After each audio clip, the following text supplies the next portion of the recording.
जय हिंद, नमस्कार। मैं अंबर जैदी स्वागत करती हूँ आप सबका एक बार फिर से हमारे आज के कार्यक्रम में। दोस्तों, आज संसद में एक बड़ा अर्थक्वेक देखने के लिए हमें मिला, जहां पर इस बार जो जंग है वो राइफल और या फिर पॉलिसीज पर नहीं थी, बल्कि आर्मी के रिस्पेक्ट, इंस्टीट्यूशनल इंटीग्रिटी और पॉलिटिकल अकाउंटेबिलिटी पर चल रही थी। और जब कांग्रेस के राहुल गांधी ने जो ex army chief general Manoj Pandey और जनरल अनिल नरावने के जो मेंबर हैं, उनको पार्लियामेंट में उठाया, तो भारतीय जनता पार्टी के जो अमित शाह हैं और डिफेंस मिनिस्टर राजनाथ सिंह, उन्होंने तुरंत स्ट्रॉन्ग काउंटर अटैक दिया। और ऐसी बैटल जो सिर्फ वर्बल नहीं बल्कि नेशनल प्राइड और सिविल मिलिट्री रिलेशंस को के जो कोर इश्यूज हैं उसको टच कर रही है। तो हमने देखा है कि राहुल गांधी जो है उसके पहले जो प्रधानमंत्री मोदी है उनके एप्स्टीन फाइल में होने की बात कर रही है। और यही एक रीसेंट एग्जांपल्स नहीं बल्कि राहुल गांधी जो है वो लगातार इस तरह की बातें करते हैं जो कहीं ना कहीं किसी भी राजनेता को या किसी को भी ऐसे पब्लिक डिस्कोर्स में नहीं रखने चाहिए। तो मैं थोड़ा ये समझना चाहूंगी कि क्या राहुल गांधी हमेशा की तरह कोई नई टूल किट के साथ आए हैं मार्केट में। और इस पर बात करने के लिए मेरे साथ मौजूद हैं ओमकार चौधरी जी, द ओमकार शो और ओसे नेटवर्क। आप उनके चैनल देखते हैं। बहुत बहुत स्वागत है आपका। नमस्कार, जय हिंद। नमस्कार अंबर जी, और आपके दर्शकों को भी नमस्कार। बहुत धन्यवाद। ओमकार जी, जो हमें पार्लियामेंट में देखने के लिए मिला, और अक्सर राहुल गांधी जो है वो इस तरह की बातें करते आए हैं और ये उनका इसी तरह का इतिहास है। चाहे रफाल की बात हो, चाहे एप्स्टीन फाइल की बात हो, चाहे इलेक्शन कमीशन, जुडिशरी, कोई ऐसा संस्थान नहीं है, कोई ऐसा वो नहीं है जिसके ऊपर सवाल ना उठाया हो। तो क्या जो पार्लियामेंट में हमें देखने के मिला, जहां पर आर्मी की लीडरशिप और उसके मेंबर पर डिबेट करना, क्या डेमोक्रेटिक अकाउंटेबिलिटी है या नेशनल सिक्योरिटी का सेंसिटिव इशू है जिसको हमें इस तरह से पॉलिटिसाइज नहीं करना चाहिए? राहुल गांधी ये सब करके क्या एक टूल किट जो है वो एक्टिवेट कर रहे हैं, जिसको वापस एक नया एक्सपेरिमेंट करने की कोशिश कर रहे हैं जो फेल हो चुके हैं पहले? हमारे और आपके देखते देखते अंबर जी, कितनी टूल किटें आई हैं और कितनी ऐसे ऐसे उड़ गई हैं। और अब जनमानस भी समझ चुका है, सोशल मीडिया का जमाना है। आप किसी को बुद्धू नहीं बना सकते, आप किसी को बेवकूफ नहीं बना सकते। तो बहुत सारी चीजें बीच बीच में इनको लानी पड़ती हैं। क्यों लानी पड़ती हैं, ये जरा समझना जरूरी है। जो कुछ आज पार्लियामेंट में हुआ उस पर तो बाद में आते हैं, क्योंकि भाई साहब जो हैं ये आधे समय तो विदेशों में रहते हैं।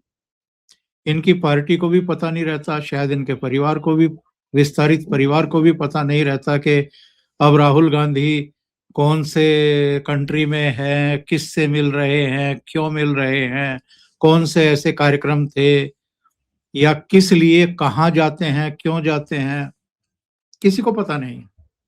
इनकी पार्टी के लोगों को भी पता नहीं रहता है कि राहुल गांधी हैं कहाँ इस समय। तो इनकी पार्टी के भीतर भी लगातार आलोचना होती है, दबी जबान से होती है।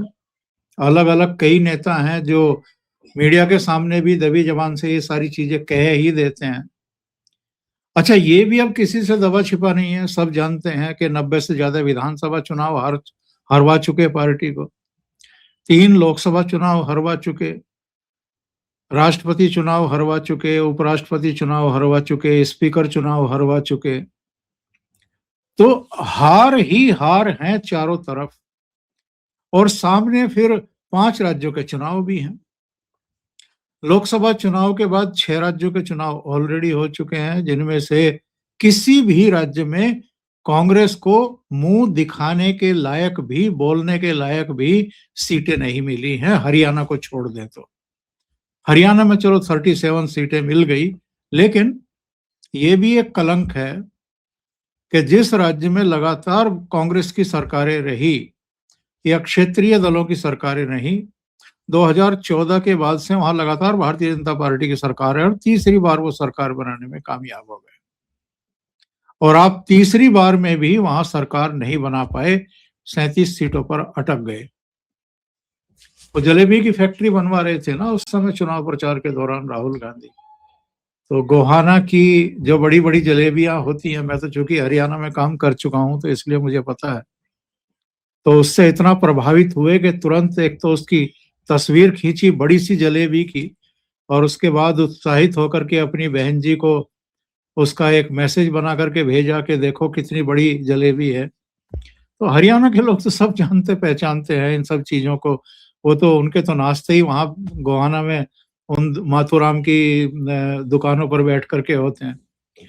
तो मेरा कहने का आशय ये है कि जो आदमी लगातार जनता के द्वारा ठुकराया गया हो, रिजेक्ट किया गया हो, जिस पर देश की जनता भरोसा ही नहीं कर रही है और जिसको भरोसेमंद लीडर मानने को ही तैयार नहीं है कि ये भरोसेमंद लीडर हो सकता है, उस आदमी को बार बार विदेश से आने के बाद अपनी प्रेजेंस शो करनी पड़ती है इंडिया के इकोसिस्टम के सामने, मीडिया के सामने और अपने कार्यकर्ताओं और अपने नेताओं के सामने, ताकि पार्टी बिखरे नहीं, टूटे नहीं, भगदड़ ना मचे।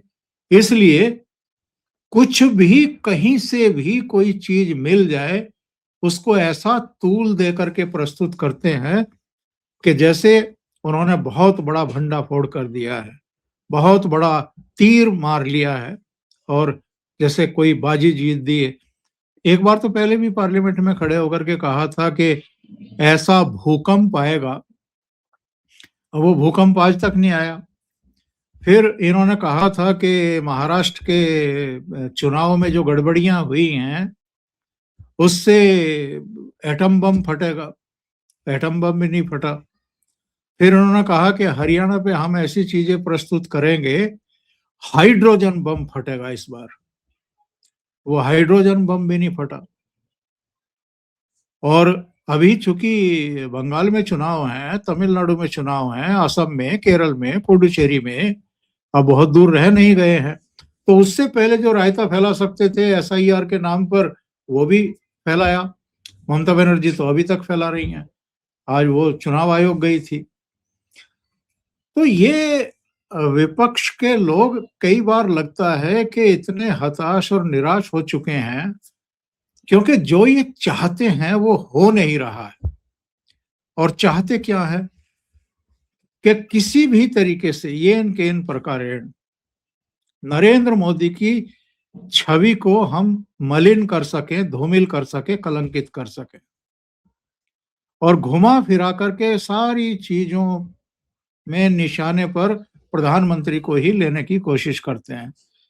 क्योंकि ये अब साबित हो चुका कि भाई नरेंद्र मोदी की अगुवाई में जो सरकार इस समय काम कर रही है, अभी कल शायद आपने भी पढ़ा होगा, एलन मस्क ने एक चार्ट जारी किया है अपने ट्विटर हैंडल पर, एक्स हैंडल पर, और उन्होंने कहा है कि भारत और चीन दोनों मिलकर के जो वैश्विक जीडीपी है उसमें 43% का योगदान दे रहे हैं। यानी 100% में से 43% योगदान भारत और चीन का है। चीन का 26%, 26.6% और भारत का 17 दशमलव समथिंग। और तीसरे नंबर पर अमेरिका है जिसका 9.9% जीडीपी में, वैश्विक जीडीपी में योगदान है। यानी अमेरिका हमसे पीछे। तो ये जो तारीफें होती हैं ना मोदी की, और ये तारीफें जो अमेरिका की भूमि से हो रही है, एलन मस्क की तरफ से हो रही है, ये पच नहीं पाता है इन लोगों से। इन लोगों को लगता है कि यार हम तो कहते हैं कि पूरे देश में केरोसिन छिड़का हुआ है, दिया सलाई जलाने की जरूरत है, हम तो जैन जी की बात करते हैं, नेपाल और बांग्लादेश की तर्ज पर जैसे पता नहीं क्या हो जाएगा और तख्ता उलट दिया जाएगा, और फिर जैसे मोहम्मद यूनुस को पपेट की तरह डीप स्टेट और अमेरिका ने ला करके बैठाया था शेख हसीना की जगह, ऐसे ही हमें शायद मौका मिल जाए। भाई पब्लिक तो हमें चुन नहीं रही, पब्लिक को तो हम पे भरोसा है नहीं, वो तो लगातार नरेंद्र मोदी के पीछे खड़े होने का मैसेज दे रही है। तो किसी तरीके से जितनी संवैधानिक संस्थाएं हैं, इंक्लूडिंग जो मतलब सेना है, उसके पराक्रम पर, उसके शौर्य पर, उसके कौशल पर भी सवाल खड़े करो। वरना मुझे एक बात बताइए, आज तक कोई ऐसा नेता हुआ जिसने भारतीय सेना के अदम्य साहस को, और अदम्य साहस भी कैसा, आप देखें कि 47-48 का जो जम्मू कश्मीर का जो रायता फैलाया था नेहरू जी ने, उसको छोड़ दें, और उन्हीं के समय में जो 62 में हुआ, उस समय भी चीन ने जमीन हथियाई, और 47-48 में भी पाकिस्तान ने जमीन हथियाई। ये दोनों कांड जो है वो नेहरू के समय हुए, वरना कहीं भी, और 47-48 में भी सेना जो है वो सारा जितना उन्होंने कब्जा किया था वो सारा वापस लेने वाली थी, अगर माउंटबेटन की सलाह पर नेहरू उस समय सीज फायर ना कर देते और यूएनओ ना पहुंच जाते, वरना वो सारा जितना कब्जा किया था पाकिस्तान ने वो सब वापस लेने वाली थी। तो दोनों चीजें, दोनों बार जो जमीनें गई हैं भारत की, वो नेहरू के समय हुई है, वरना 65 का आप देख लीजिए, 71 का देख लीजिए, कारगिल देख लीजिए, या पहलगाम के बाद जो कुछ 4 दिन में हमारी सेना ने किया है, तो सेना ने बताया है कि हम में काबिलियत क्या है और हम क्या कर सकते हैं। और 62 में भी जो कुछ हुआ था वो नासमझी की वजह से हुआ था, सेना तैयार नहीं थी, और नेहरू जी कबूतर उड़ा रहे थे कि नहीं नहीं, चीन को, हिंदी चीनी भाई भाई का नारा दे रहे थे, वरना उसके 5 साल बाद ही एक और झड़प हुई थी चीन से, और चीन की सेना को भागना पड़ा था जी।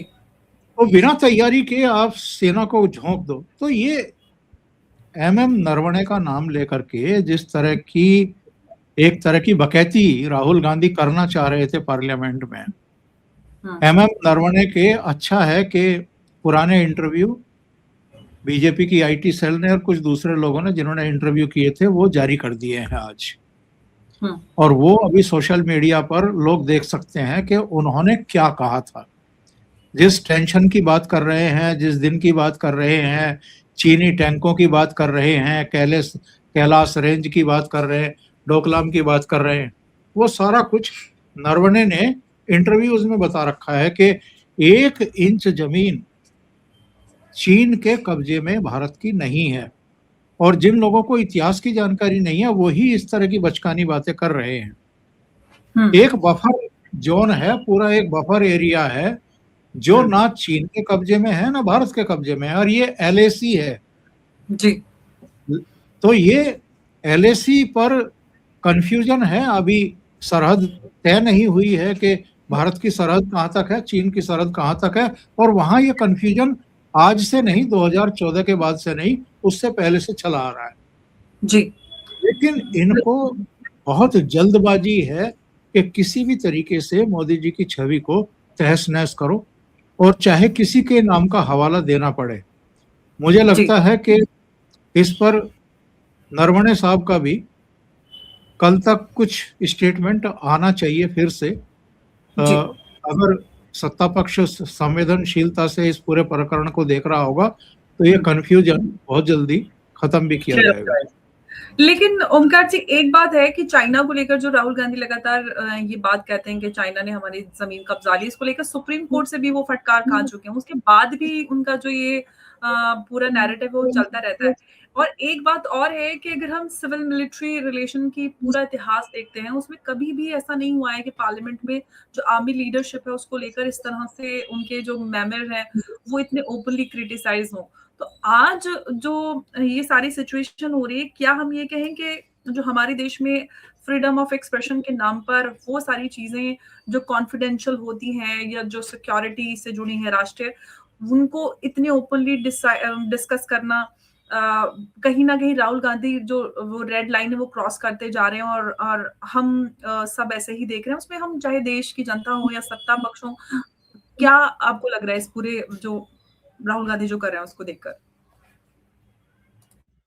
जब राहुल गांधी ने ये सब पढ़ना शुरू किया और नरवणे की पुस्तक का हवाला देकर के जब ये सब चीजें कहनी शुरू की, तो डिफेंस मिनिस्टर राजनाथ सिंह खड़े हुए और उन्होंने कहा कि क्या ये पुस्तक जिसके आप अंश पढ़ रहे हैं ये प्रकाशित है, ऑथेंटिक है, और अगर ये प्रकाशित नहीं है, डिफेंस मिनिस्ट्री ने इसे ऑथेंटिकेट नहीं किया है, तो आप ये अंश सदन में नहीं पढ़ सकते। आप इनके बारे में देश में जानकारी नहीं दे सकते। और नरवणे साहब की ये किताब डिफेंस मिनिस्ट्री में गई थी, डिफेंस मिनिस्ट्री में इसको देखा गया, और जब तक किसी सेना प्रमुख या सैन्य अधिकारी की किसी पुस्तक को वहां से ऑथेंटिकेट ना कर दिया जाए, उसकी परमिशन ना दे दी जाए, क्योंकि वहां उसका गूढ़ अध्ययन होता है। जिन घटनाओं का उल्लेख है, जिन गोपनीय सूचनाओं का उल्लेख है, वो देश हित में पाठकों को पता लगनी चाहिए कि नहीं लगनी चाहिए, कितनी लगनी चाहिए, कितनी नहीं लगनी चाहिए, इस सब की पैमाइश होती है। क्योंकि ठीक है, चीन से और पाकिस्तान से हमारे कोई बहुत फ्रूटफुल रिलेशनशिप नहीं रही है। अभी बांग्लादेश के साथ भी थोड़ा ऊंच नीच हो गई है जब से ये यूनुस आकर के बैठे हैं। लेकिन पाकिस्तान से तो चलो हम समझ ले कि वो तो ऐसी दुम है जो कभी सीधी होने वाली ही नहीं है। लेकिन जहां तक चीन का प्रश्न है, तो चीन के साथ हमारे केवल सामरिक और रणनीतिक और दूसरे मामले ही नहीं है, उससे हमारा बहुत बड़ा व्यापारिक रिश्ता भी है। हम बहुत सारी चीजें वहां से आयात करते हैं, वो हमसे बहुत सारी चीजें लेता है। तो हमें ये भी देखना होता है कि जो हमारा इतना बड़ा व्यापार है, अरबों रुपए का व्यापार है, अरबों डॉलर का व्यापार है, तो वो प्रभावित ना हो जाए। तो जो सत्ता में लोग बैठे हुए होते हैं, वो बहुत जिम्मेदारी के साथ सारी सूचनाएं उनके पास होती हैं और उसके हिसाब से वो नीतियां तय करते हैं, अपना आगे का विजन तय करते हैं। विदेश मंत्रालय कोई स्टेटमेंट भी जारी करता है अंबर जी, तो उसमें नुक्ता कहाँ लगाना है, फुल स्टॉप कहाँ लगाना है, कौन से शब्दों का प्रयोग करना है, किन शब्दों से परहेज करना है, ये सारी चीजें नाप तोल करके बोली जाती हैं और लिखी जाती हैं और स्टेटमेंट जारी किया जाता है। आपने तमगा तो ले लिया नेता प्रतिपक्ष का, लेकिन आपको ये पता नहीं है कि संवेदनशीलता क्या होती है। और मैं ये नहीं कह रहा हूं कि आप कोई नासमझ हैं या बिल्कुल ही शून्य हैं। आप एक ऐसे खानदान से आते हैं जहां 3-3 प्रधानमंत्री ऑलरेडी हो चुके हैं, और विदेश मामलों से जुड़ी हुई जो संवेदनशीलताएं होती हैं, रक्षा सुरक्षा से जुड़ी हुई जो संवेदनशीलताएं होती हैं, उनकी समझ इनको ना हो, ऐसा भी मैं मानने को तैयार नहीं हूं। तो आप इतनी जल्दबाजी में हैं, क्या किसी के इशारे पर काम करते हैं क्या, कि कहीं से कोई रस्सी हिलाई गई, मैसेज दिया गया कि कर दो काम? क्योंकि कल ही बजट आया है, और बजट भी ऐसा आया है कि जिसकी कोई आलोचना नहीं करने की स्थिति में है। आगे का जो हमारा रोड मैप है, जो मैं बार बार कहता हूँ 2047 का जो विकसित राष्ट्र बनाने का जो एक ब्लूप्रिंट है नरेंद्र मोदी जी का, वो लगातार जितने भी बजट अब तक उनकी सरकार के आए हैं 2014 के बाद से, निरंतरता में उस चीज को आगे बढ़ा रहे हैं। तो बजट पर आप क्रिटिसिज्म करने की स्थिति में नहीं है, बल्कि बोलने की स्थिति में नहीं है। आपको बजट की समझ कितनी है, मैं तो इसको लेकर के भी डाउट में हूं। और आप राष्ट्रपति के अभिभाषण पर बोल रहे हैं, तो राष्ट्रपति ने तो बहुत सारे मुद्दों पर अपने विचार रखे हैं, वो भी सरकार का एक विजन डॉक्यूमेंट होता है, तो उस पर आप क्रिटिसिज्म करें, समझ में आता है। लेकिन सेना के शौर्य पर आप इस तरह की बातें करें। आप प्रधानमंत्री नरेंद्र मोदी के बारे में कहें कि 56 इंची जो सीना है वो कितना डरपोक है, पता लग जाता अगर मुझे पढ़ने की इजाजत दे दी जाती। यानी आप खेल दूसरा ही कर रहे हैं। आपके निशाने पर किसी एक घटना को लेकर के नरेंद्र मोदी निशाने पर हैं, रक्षा मंत्री निशाने पर हैं आपके। तो ये इनकी जल्दबाजी, इनकी हड़बड़ी और इनकी इनसिक्योरिटी जो वहां से उपजी है कि भारत की जनता बार बार आपको रिजेक्ट कर रही है। वो समझ में आने बिल्कुल। वाली चीज।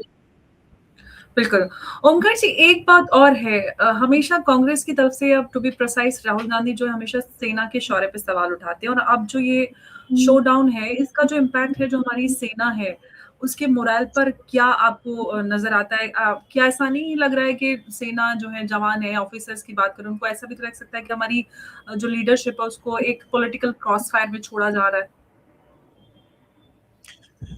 देखिए, हमारी सेना बहुत प्रोफेशनल है। हम्म। उसमें जितने भी लोग बैठे हुए हों हैं, चाहे सीडीएस है, चाहे तीनों सेना के प्रमुख हैं, या जो मैं कहूंगा कि कोऑर्डिनेट करने का काम अल्टीमेटली प्रधानमंत्री और सेना प्रमुख और सीडीएस के बीच में करते हैं, एनएसए अजीत डोभाल साहब या डिफेंस मिनिस्टर राजनाथ सिंह साहब, सब अनुभवी लोग हैं।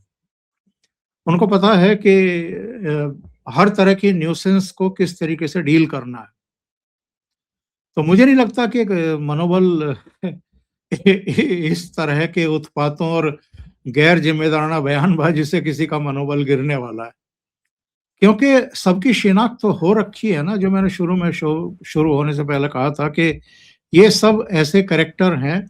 रजत पटल पर आप तो चूंकि मूवी का आपका बैकग्राउंड है, फिल्म इंडस्ट्री का बैकग्राउंड है, तो आपको पता है कि वहां पर पटकथा कैसे लिखी जाती है, कैसे बुनी जाती है। तो यहाँ सब तरह तरह के चरित्र हैं, और वो चरित्र जो है अपने अपने हिसाब से, अपनी समझ के हिसाब से अपने रोल में घुसे हुए हैं और अपना काम कर रहे हैं। तो सेना और डिफेंस से जुड़े हुए लोगों को भी पता है कि जी। कौन क्या कर रहा है और कहाँ से हम्म। संचालित हो रहा होगा, कहाँ से संचालित हो रहा होगा। इसलिए मुझे लगता नहीं कि कोई मनोबल प्रभावित होने की कोई किसी भी तरह की गुंजाइश या संभावना है। एक चीज मैं बस आपसे थोड़ी सी समझना चाहती हूँ ओमकार जी, वो ये कि जो नेशनल इंटरेस्ट है और जो पॉलिटिकल पॉइंट स्कोरिंग है उसमें फर्क कौन डिफाइन करेगा? क्योंकि ये चीजें जो है लगातार जो दायरा है ना वो राहुल गांधी बढ़ाते जा रहे हैं। प्रेस, पार्लियामेंट या फिर वोटर्स, कौन ये दायरा वो करेगा? और मैं तो कहती हूँ कि freedom of speech and expression को भी रीडिफाइन करना चाहिए, क्योंकि उसके नाम पर आप कुछ भी बोल दें, कुछ भी शेयर कर दें, ऐसा तो नहीं होना चाहिए। आपने केवल दो नाम लिए, एक वोटर्स का नाम लिया, एक पार्लियामेंट का नाम लिया। जो ये चाहते हैं वो आपने नाम नहीं लिया। ये नहीं, चाहते मैंने हैं, प्रेस भी नाम ये लिया। चाह मैंने ये पार्लियामेंट चाहते, बोला, प्रेस बोला और वोटर्स बोला। 3 हाँ हाँ, लेकिन चौथा नाम जो आपने नहीं लिया, ये चाहते हैं कि वहां तय हो, विपक्ष, मुझे सड़क लग रहा है विपक्ष सड़क- बोलेंगे। नेता सड़कों पे प्रतिपक्ष। सड़कों पे तय हो, सड़कों पे तय हो, सड़कों पर अराजकता हो, हिंसा हो, और फिर जैसे बांग्लादेश में तय हुआ, जैसे नेपाल में तय हुआ, ऐसे ही हिंदुस्तान में भी तय हो। क्योंकि ये जनता से भी निराश है, निराश क्या, नाराज है।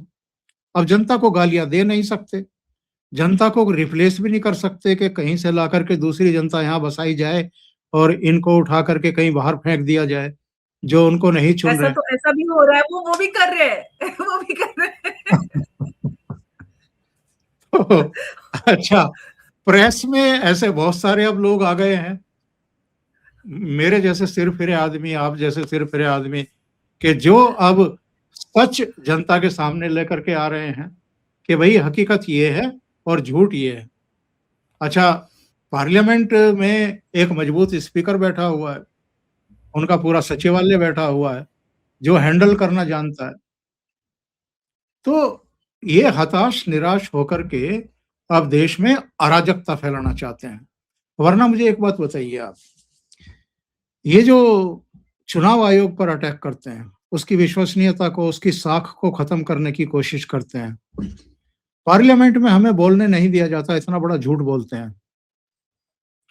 दूसरे, सुप्रीम कोर्ट पर, अदालतों पर सवाल खड़े कर ही चुके हैं, मीडिया पर सवाल खड़े कर ही चुके हैं। यानी जो लोकतंत्र के चार स्तंभ माने जाते हैं, पिलर माने जाते हैं, उन सबको अटैक कर चुकी है कांग्रेस और राहुल गांधी। तो क्यों कर रहे हैं ऐसा? केवल इसलिए कि दुनिया में ये मैसेज भेजा जाए कि यहां डेमोक्रेसी अब डेमोक्रेसी नहीं रह गई है। यहाँ तानाशाही चल रही है, यहाँ सब नरेंद्र मोदी के प्रेशर में है और कोई भी संवैधानिक संस्था अपने दायित्वों की पूर्ति नहीं कर रही है। यानी एक माहौल अंतर्राष्ट्रीय स्तर पर ऐसा बनाया जाए, एक ऐसा परसेप्शन क्रिएट किया जाए कि जैसे शेख हसीना को का तख्ता पलटना ज़रूरी हो गया था, जैसे अ, ओली का तख्ता पलटना ज़रूरी हो गया था नेपाल में, ऐसे ही अब भारत में भी ये अपरिहार्य हो गया है। तो इनका कुल मिलाकर के हेतु यही है, मकसद यही है। इसके लिए ये किसी भी हद तक जाएँगे और जाना शुरू कर चुके हैं। जी, बिल्कुल लगातार जो दायरा है वो बढ़ता ही जा रहा है। कहीं न कहीं जो रेड लाइन है वो क्रॉस हो रही है, जो आज हमने देखा पार्लियामेंट में फेस ऑफ, वो उसी बात का नतीजा है कि जिस तरह से हम पॉलिटिकल मुद्दे को आर्मी के नाम पर जिस तरह से क्लॉक करना देख रहे हैं, वो आसान है, लेकिन उससे भी ज़्यादा ज़रूरी होता है कि जो सच्चाई है और जो नेशनल इंटरेस्ट है उसको हमें डिस्टॉर्ट नहीं होने देना चाहिए। तो ये बहुत इम्पोर्टेंट हो जाता है, क्योंकि जो हमारी इंस्टीट्यूशनल इंटीग्रिटी और डेमोक्रेटिक नॉर्म्स हैं, उसको पूरी अग्रेशन के साथ सेवगार्ड करने का अधिकार है और वो होना चाहिए।